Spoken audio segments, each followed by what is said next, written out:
The following is a or its staff and management staff or its staff does not does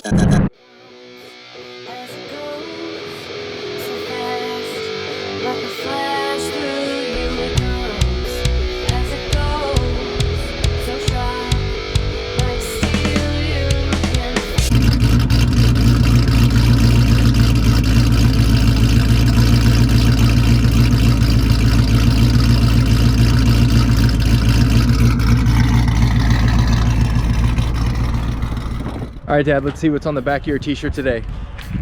What is that? West Coast Racing Night. Hopefully Eddie will have a chance today to talk to us why we only hit 480 horsepower to the wheels after all the modifications we've done. I have a few theories on I have a few theories of my own, but we'll see if Eddie has any ideas or if he has time today even to enlighten us on why we're not quite hitting that 500 horsepower mark.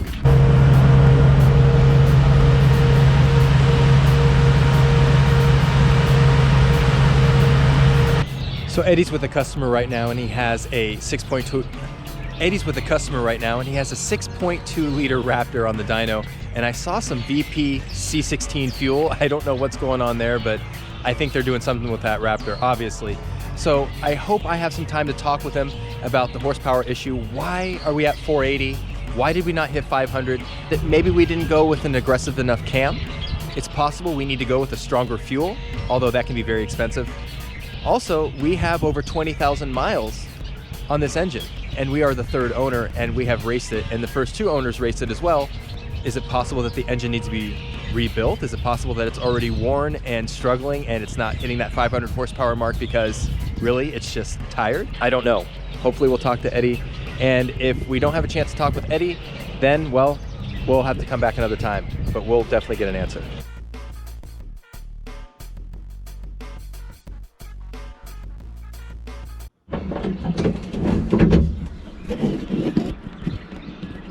So this is the first cold start inside the car with free flowing exhaust. Get the seatbelt out of my...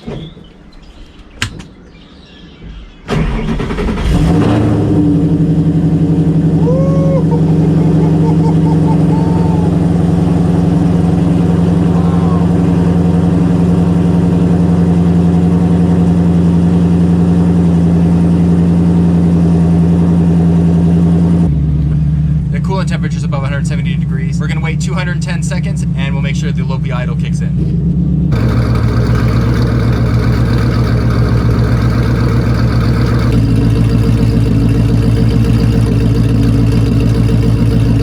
So with the Boss and the ECU and the Boss, we have to wait 210 seconds after it reaches 170 degrees, and we are almost there. So I'm kind of testing, we're right around that point. You just blip the throttle and then it engages Lopey idle.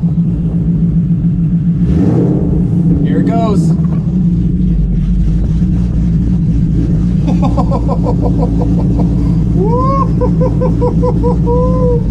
There's Lopey idle. Yeah. That's it?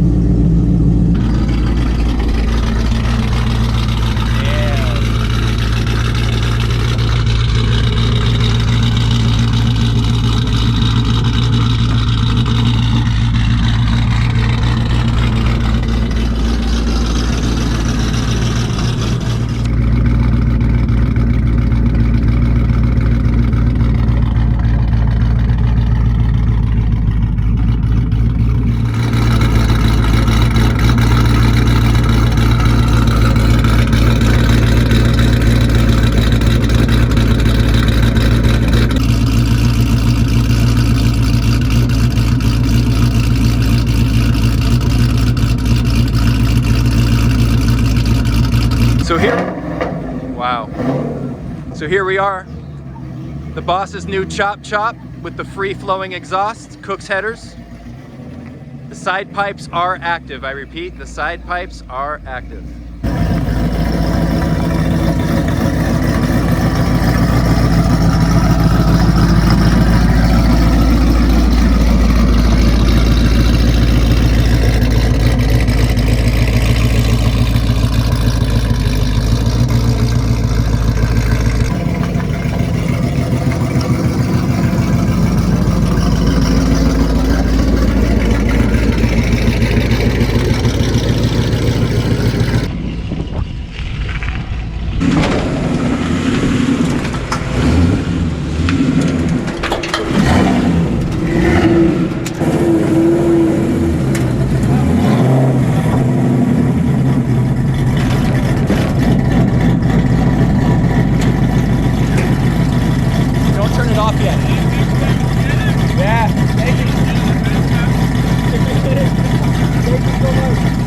happened to the 500 rear wheel horsepower number we were promised? We did everything right. We installed all of the right components. What's going on? Could it have been a bad batch of E85? Our spark plugs are looking good. Could it have been a fueling issue? Are we not taking advantage of the higher octane in the fuel? Should we have gone with the more aggressive cam profiling? No, actually, it's none of those issues. And I'm slightly embarrassed to tell you what the issue is. Do you want to know why we didn't hit 500 rear wheel horsepower on this Dynojet Research poll?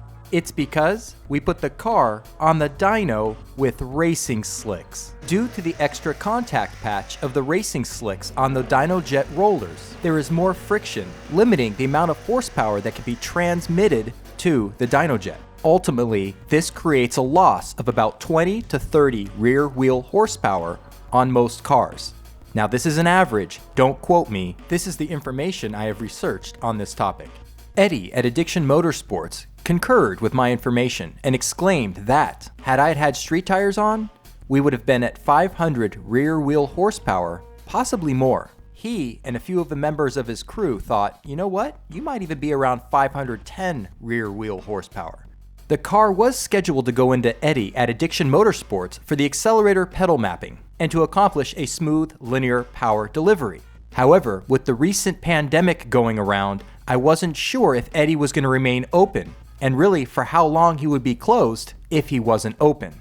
With these variables, we decided to tell Eddie to keep it on the Dynojet and get a new power number with our free-flowing exhaust on E85 fuel. The choice to keep the car on racing slicks while we worked on this was to simulate the car as close as possible on a racetrack, given that it would be on racing slicks.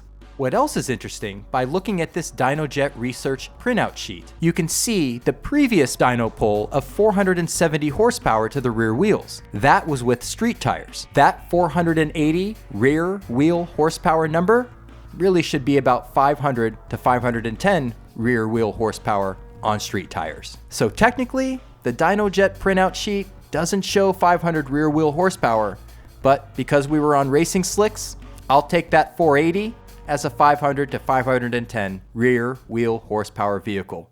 Thank you so much for watching. I really appreciate you joining us on this journey as we take our race cars to racetracks and share our experiences with you.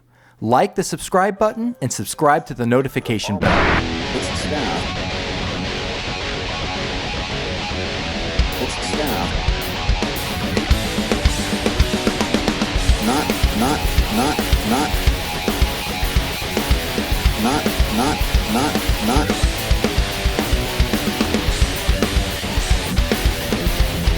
Is a public access program and the